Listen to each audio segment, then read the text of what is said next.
جناب عبداللطیف آفریدی صاحب، اسٹیج پر موجود معزز وکلا رہنما اور خواتین و حضرات، آج کا یہ جو اجتماع ہے اس میں بہت سے مقررین نے کئی شاعروں کے اشعار پیش کیے ہیں، زیادہ تر مقررین نے صاحب لدھیانوی کے اشعار پیش کیے. میں کیونکہ صحافی ہوں تو اپنے ایک ایسے صحافی بزرگ کے ایک شعر سے اپنی گفتگو کا آغاز کرنا چاہتا ہوں جنہوں نے جیل میں بیٹھ کر ایک نظم کہی تھی، اور اس نظم کا ایک شعر ہے، قصے ہزار عشق کے اظہار بھی تو ہو، قصے ہزار عشق کے اظہار بھی تو ہو، خبریں بہت ہیں شہر میں اخبار بھی تو ہو. یہ شعر ہے جناب منہاج برگا صاحب کا، جو Pakistan federal union of journalist کے صدر تھے. جنرل ضیاء الحق کے دور میں جب ان کو جیل میں ڈالا گیا تو وہاں پر انہوں نے بات کی تھی. اور آج جناب عمران خان صاحب کی حکومت ہے، اور آج کے دور میں بھی یہ جو شعر ہے یہ اس طرح سے سچ نظر آتا ہے کہ اس وقت تو صرف اخبار تھا، اب ٹی وی چینل بھی ہیں. لیکن آپ دیکھیں گے کہ رات کو جب خبر نامہ شروع ہوگا مختلف ٹی وی چینلز پر، تو یہاں جو بہت سی تقریریں کی گئی ہیں وہ تقریریں آپ کو وہاں پہ نظر نہیں آئے گی. ہو سکتا ہے چھوٹی موٹی خبر سنا دی جائے، لیکن یہ بھی ہو سکتا ہے کہ جو علی احمد قرد صاحب نے یہاں پہ تقریر کی ہے جو شاید کسی ٹی وی چینل میں نہیں دکھائی گئی ہوگی، اس تقریر کی بنیاد پر ان کے خلاف کوئی مقدمہ قائم ہو جائے. تو ہم یہاں پر آج اس لیے اکٹھے نہیں ہوئے کہ ہماری کسی کے ساتھ کوئی دشمنی ہے، کسی ادارے کے ہم خلاف ہیں، یا کسی سے ذاتی جھگڑا ہے. مجھے لطیف آفریدی صاحب نے گائیڈ لائن دی ہے، میں اس کے مطابق ہی اپنی بات کروں گا. تو دیکھیں مسئلہ یہ ہے کہ آپ سب لوگ جو ہیں آپ لائرز ہیں، آپ لوگ وکیل ہیں، آپ سپرمیسی آف کانسٹیٹیوشن کے نمبردار ہیں. آپ میں سے مجھے بہت سے ایسے چہرے نظر آ رہے ہیں جن کو جب سے میں نے صحافت شروع کی ہے میں دیکھ رہا ہوں کہ آپ وکالت بھی کر رہے ہیں اور ساتھ ساتھ آپ کی جدوجہد بھی جاری ہے پاکستان میں آئین اور قانون کی بالادستی کے لیے. تو آپ جو کام کر رہے ہیں آپ وہ کام کر رہے ہیں جو بانی پاکستان قائد اعظم محمد علی جناح کا مشن تھا. آپ اس مشن کو لے کے آگے چل رہے ہیں. تو جو قائد اعظم کا جو پیشہ تھا وہ بھی وکیل تھے، آپ بھی وکیل ہیں. جو قائد اعظم کا مشن تھا اس مشن کو آپ نے اپنا مشن بنایا ہوا ہے. تو اس لیے آپ لوگ اکٹھے ہوئے ہیں. وہ کیا تھا مشن؟ وہ یہی تھا نا، قانون کی بالادستی اور پرامن سیاسی جدوجہد. تو اس لیے آپ لوگ یہاں پر کسی کے ساتھ ذاتی دشمنی کے لیے اکٹھے نہیں ہوئے. آپ کی تقریروں میں جو کچھ غصہ تنقید نظر آتی ہے تو اس کی ایک بیک گراؤنڈ ہے. تو ہم یہاں پر سارے جو ہیں قانون کی بالادستی کے لیے اکٹھے ہوئے. ہمیں کہا جاتا ہے جناب کہ ذرا آپ کچھ خاموشی اختیار کریں، کچھ دن کے لیے چپ رہیں، ذرا ملک کے حالات کا خیال کریں. Pakistan is facing many domestic and external challenges، تو ذرا خیال کریں. تو بھائی ہم اس وقت ہمارے ملک کے اندر ایک ایسی صورتحال ہے، ایک طرف قانون ہے، دوسری طرف لا قانونیت ہے. تو کہا جاتا ہے کہ صحافی جو ہے اس کو غیر جانبدار ہونا چاہیے. میں اس صحافت پہ یقین نہیں رکھتا، اس لیے کہ جہاں پہ ایک طرف قانون ہے، دوسری طرف لا قانونیت ہے، ایک طرف جمہوریت ہے، دوسری طرف ڈکٹیٹرشپ ہے، تو میں نے قانون کے ساتھ کھڑے ہونا ہے، میں نے جمہوریت کے ساتھ کھڑے ہونا ہے. میں اس میں غیر جانبدار نہیں ہوں. اس کی ایک وجہ ہے، اور اس کی وجہ یہ ہے کہ میں نے جس گھر میں جنم لیا، میرا باپ بھی صحافی، پھر میں نے جب صحافت کی تعلیم حاصل کی تو اس میں جو مجھے پریس ہسٹری پڑھائی گئی، وہ پریس ہسٹری میں کون لوگ تھے؟ مولانا محمد علی جوہر. وہ غیر جانبدار تھے، تقریریں کرتے تھے، اخبار میں کالم لکھتے تھے، گرفتار ہو جاتے تھے. اگر وہ غیر جانبدار ہوتے کبھی گرفتار نہ ہوتے. میں نے پریس ہسٹری میں پڑھا مولانا ظفر علی خان، بار بار ان کا اخبار بند ہوتا تھا، بار بار گرفتار ہوتے تھے. وہ ایک جو برطانوی سامراج تھا اس کے خلاف جدوجہد کر رہے تھے. تو وہ غیر جانبدار نہیں تھے. یہ آپ نے ہمیں اپنی جو ہم نے پاکستان میں جو نصاب پڑھا ہے ایم اے جرنلزم میں، جس کو ہم ایم اے میس کمیونیکیشن کہتے ہیں، اس میں ہم نے شورش کشمیری کو پڑھایا، مولانا ظفر علی خان کو پڑھایا، حمید نظامی کو پڑھایا. کوئی ان میں غیر جانبدار نہیں تھا، سارے جانبدار تھے. اس میں کوئی قائد اعظم کے ساتھ کھڑا تھا، کوئی جو ہے وہ پاکستان میں آئین و قانون کی بالادستی کے لیے کھڑا تھا. تو جب ایک طرف لاقانونیت ہے اور دوسری طرف قانون ہے تو میں نے تو قانون کے ساتھ کھڑا ہونا ہے. اور اب تو میں خود بذات خود میں ایک ایسی مثال بن گیا ہوں کہ جب سے مجھ پر پابندی لگی ہے 3 ہفتے ہونے والے ہیں تو میں زیادہ ادھر ادھر نہیں جاتا، لیکن کہیں پہ بھی چلا جاؤں لوگ پوچھتے ہیں کی ہویا کی ہویا. میں نے کہا جی آپ کو نہیں پتا کی ہویا. میں کہتا ہوں یار ایک تقریر کی تھی، واسط علی پور کو مار پڑی تھی، اس میں میں نے تقریر کی تھی، اس لیے میرے کو پابندی لگی. انہوں نے کہا پابندی لگی ہے، تقریر تو آپ نے پریس کلب کے باہر کی تھی، پابندی آپ کو ٹی وی چینل پہ لگا دی. اچھا یہ کسی کورٹ کا آرڈر ہے؟ یہ پیپرا نے حکم دیا ہے. پھر پابندی کیسے لگ گئی؟ تو میرے پاس اس کا جواب نہیں. اب یہ کیا ہے؟ یہ ہے لاقانونیت کہ آپ نے پابندی لگا دی لیکن اس کا کوئی ریٹن آرڈر کہیں سے نہیں ہے، کسی کورٹ کا آرڈر نہیں ہے. تو اب کیا ہوں میں؟ حامد میر اس وقت کیا ہے؟ سینسرشپ کی ایک چلتی پھرتی جیتی جاگتی مثال.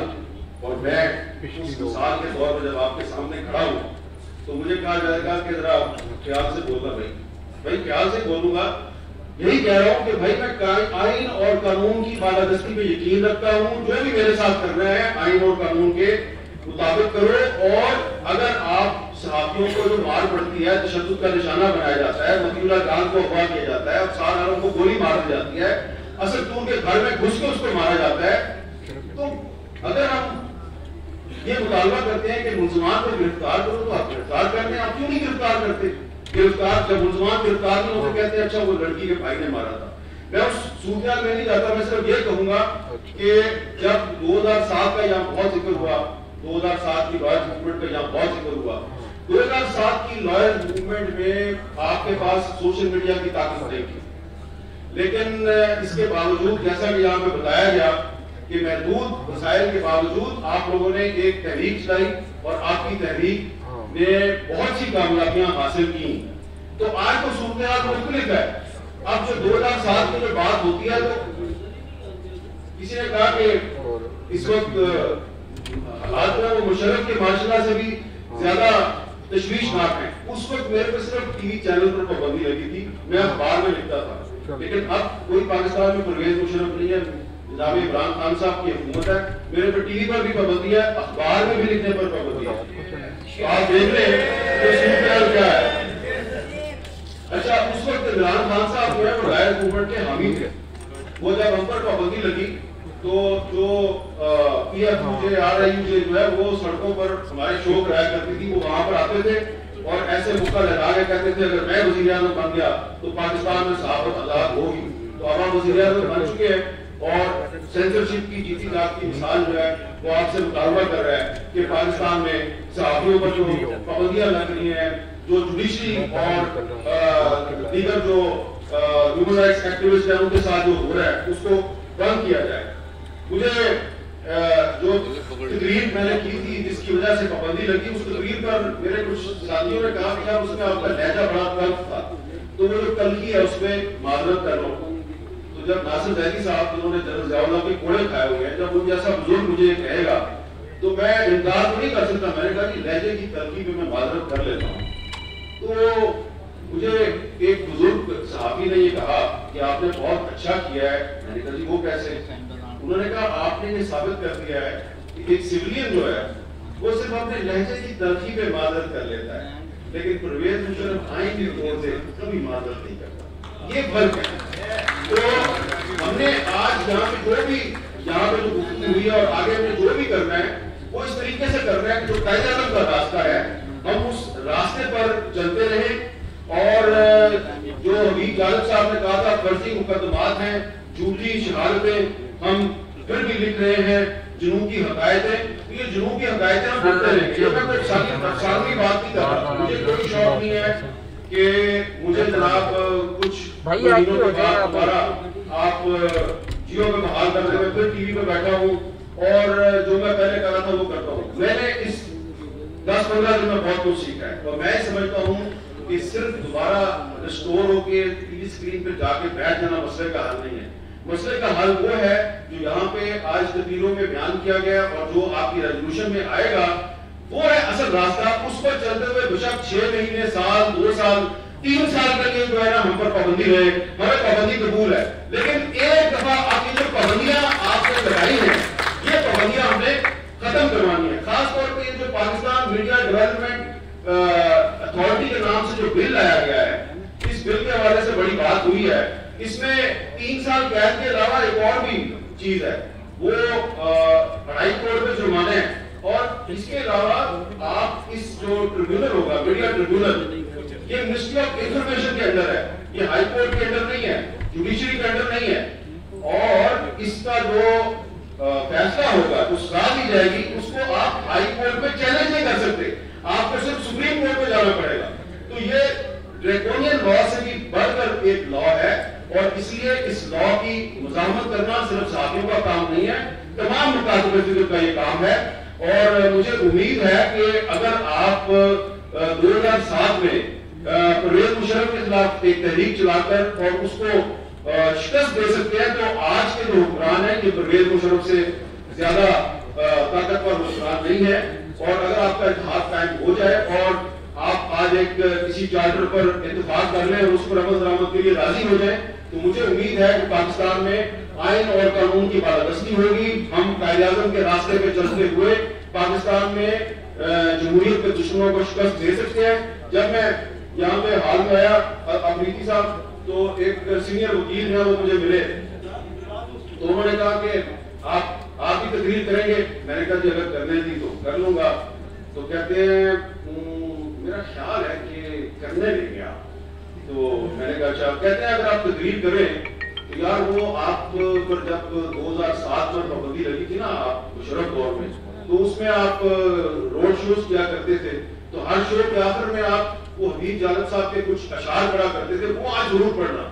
میں نے کہا کہ میں کیوں پڑھوں؟ کہتے ہیں یار وہ لگتا ہے کہ اس میں کوئی جو جادو منتر والی بات تھی، وہ آپ اشعار پڑھتے تھے جو حمید جالب نے ان اشعار کے میں جو پیغام دیا تھا وہ پورا ہو گیا، وہ بات سچ ثابت ہو گئی. تو انشاءاللہ اب بھی سچ ثابت ہوگی.